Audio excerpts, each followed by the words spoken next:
Dan kadang-kadang banyak delegasi negara ASEAN lain yang sudah memandang Indonesia dengan sebelah mata.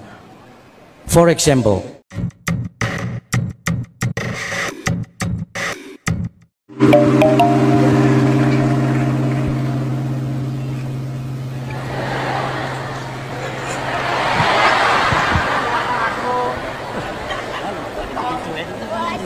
berasa seperti kondektur. Assalamualaikum warahmatullahi wabarakatuh. Selamat malam, salam sejahtera. Saya Cak Lontong, salam lemper. Saya sebenarnya dulu memimpikan di wisuda di sini, tetapi hanya sekedar mimpi karena saya keburu bangun, jadi nggak sampai. Bener, ini pertama kali saya diundang di acara DSUGM, tapi rasanya kayak belum pernah ketemu sebelumnya gitu. Saya dulu saking pengennya kuliah di UGM ya, akhirnya saya dulu waktu kuliah di Surabaya itu saya sempat punya pacar mahasiswi di UGM. Bener, boleh tepuk tangan buat mantan saya.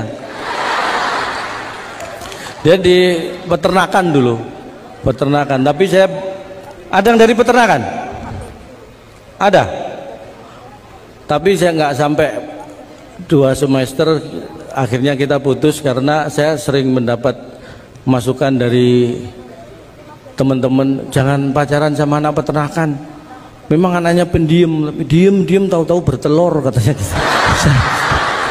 Saya jadi takut. Makanya dengan alasan itu akhirnya kita berpisah. Saya bangga, tadi saya juga diberi informasi di vokasi ini ada syarat-syarat bahwa kemampuan bahasa internasional, bahasa Inggris juga ditingkatkan ya Pak Wikan ya. TOEFL-nya berapa tadi standar?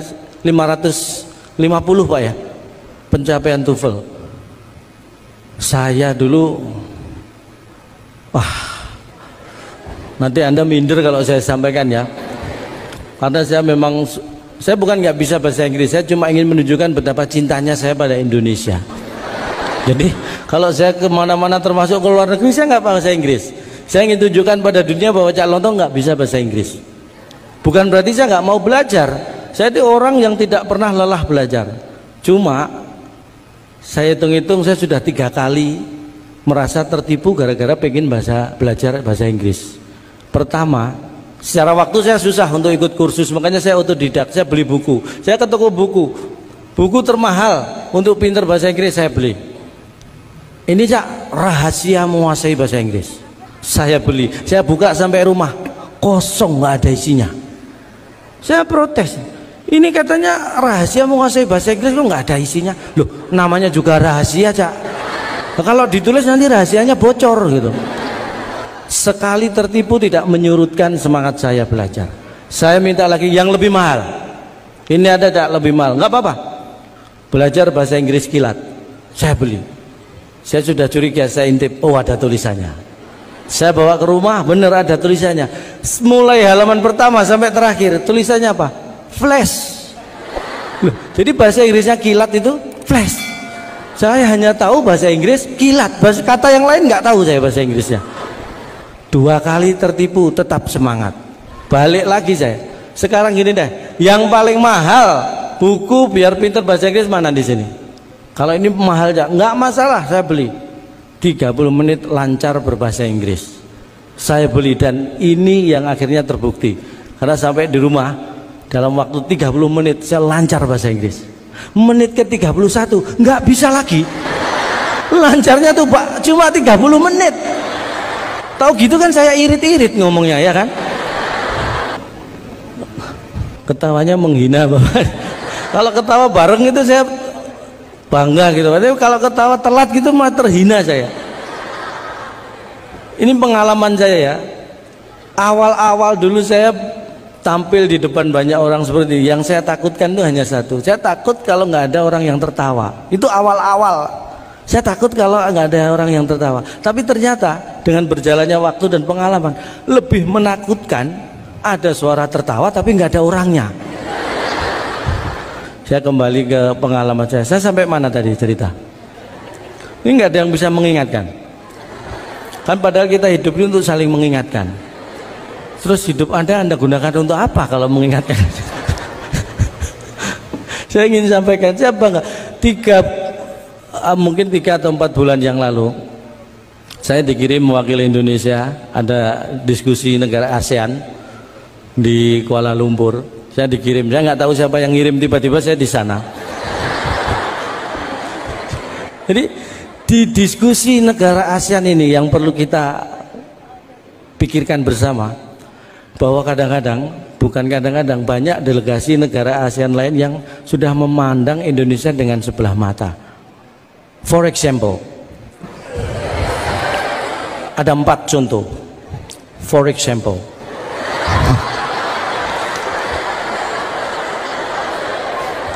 padahal berarti bahasa Inggris saya sebenarnya nggak bener-bener amat gitu ya.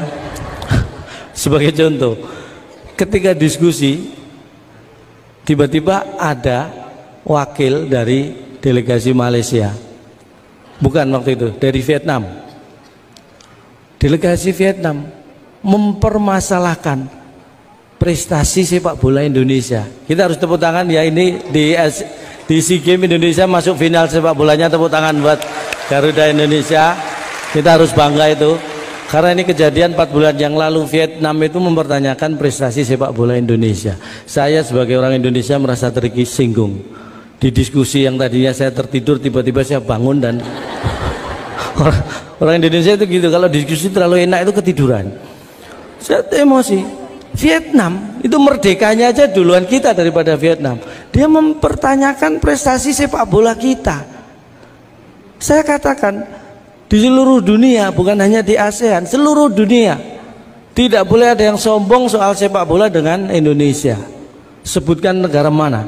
Brasil 5 kali juara dunia, silahkan. Jerman 4 kali, boleh, nggak ada yang larang. Prancis 3 kali, silahkan. Tapi Brasil pernah kalah dari Jerman. Jerman juga pernah kalah dari Prancis.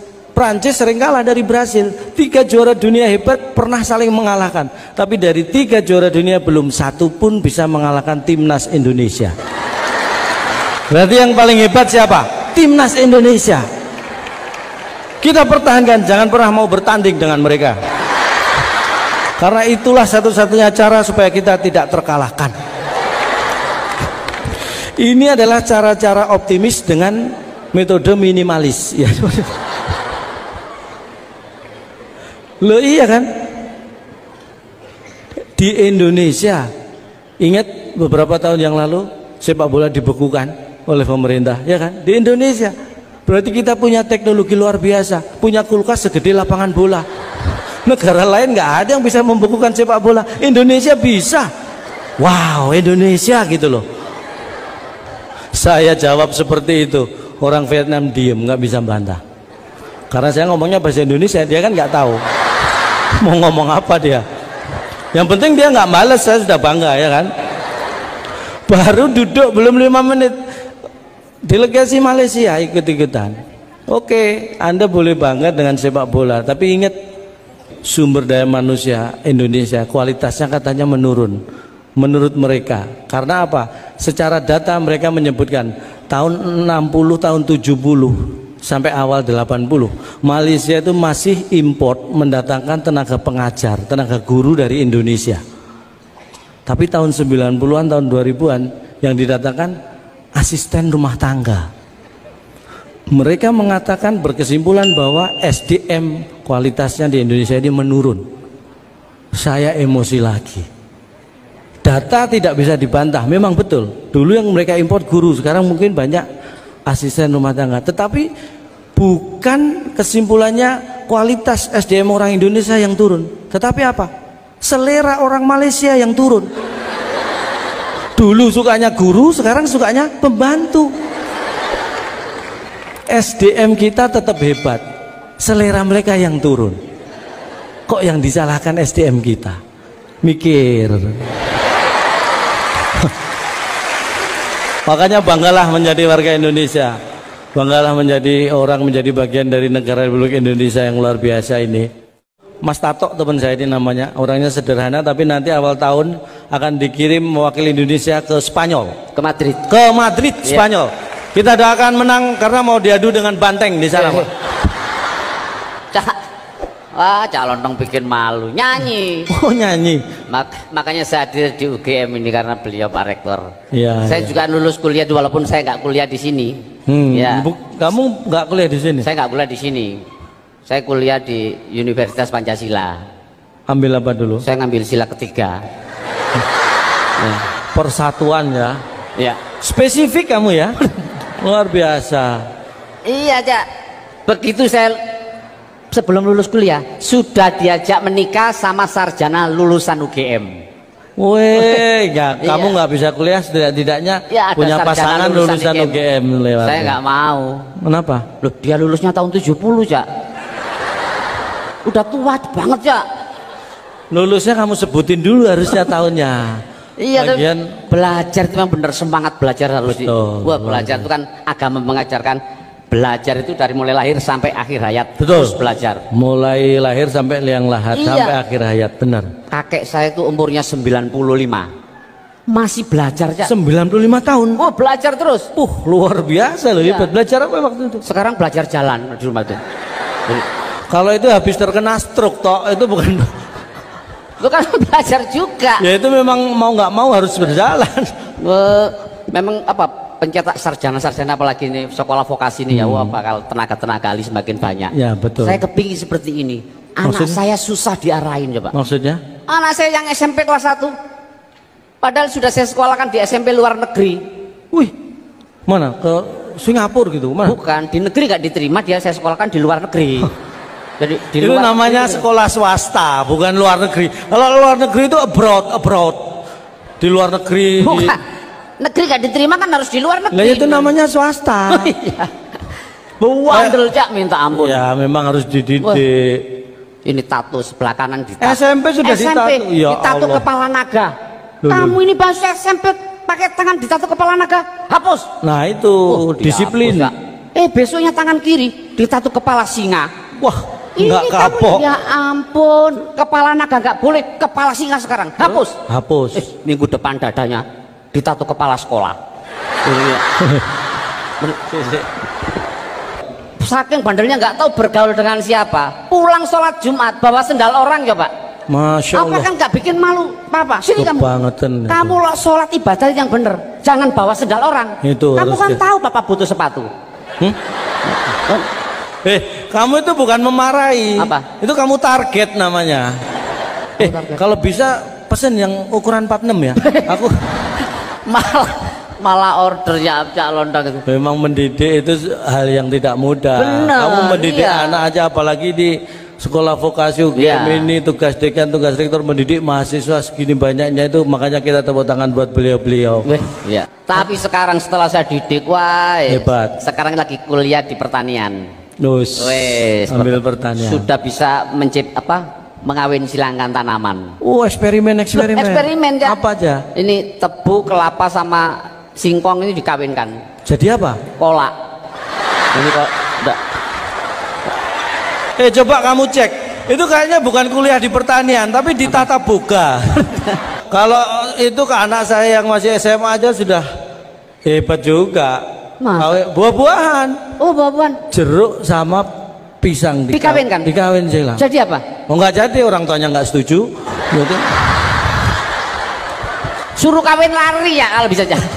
Kamu itu ngeselin. Orang tuanya nggak setuju. Tapi itu anak bikin kolak kawin silang. Kalau saya ini memang orang perikanan, jadi saya dari Akademi Perikanan Sidoarjo. Jadi kalau soal ikan saya paham. Loh. Nah, sebutkan. Justru saya lulus kuliah sebutkan, itu. Pengen dapat sepeda nggak? Malah kayak Pak Jokowi. Justru setelah saya kuliah perikanan saya tahu ternyata ada ikan yang sangat dianjurkan untuk tidak dikonsumsi. Apa? Semua ikan bagus, proteinnya tinggi. Ada yang nggak boleh, ada apa?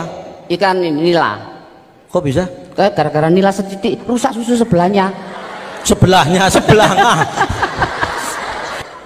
Dua hal yang hari ini saya syukuri. Ya. Yang terakhir ini waktu habis tadi. Ya. Yang pertama, kling M-Banking sudah lunas tadi. Jadi kita akan lanjutkan lagi. Ya. Pertunjukan yang luar biasa. Ya. Mungkin hanya di sini saya bisa menghibur. Kalau ada kata-kata yang salah mohon dianggap benar. Selamat malam. Wassalamualaikum warahmatullahi wabarakatuh.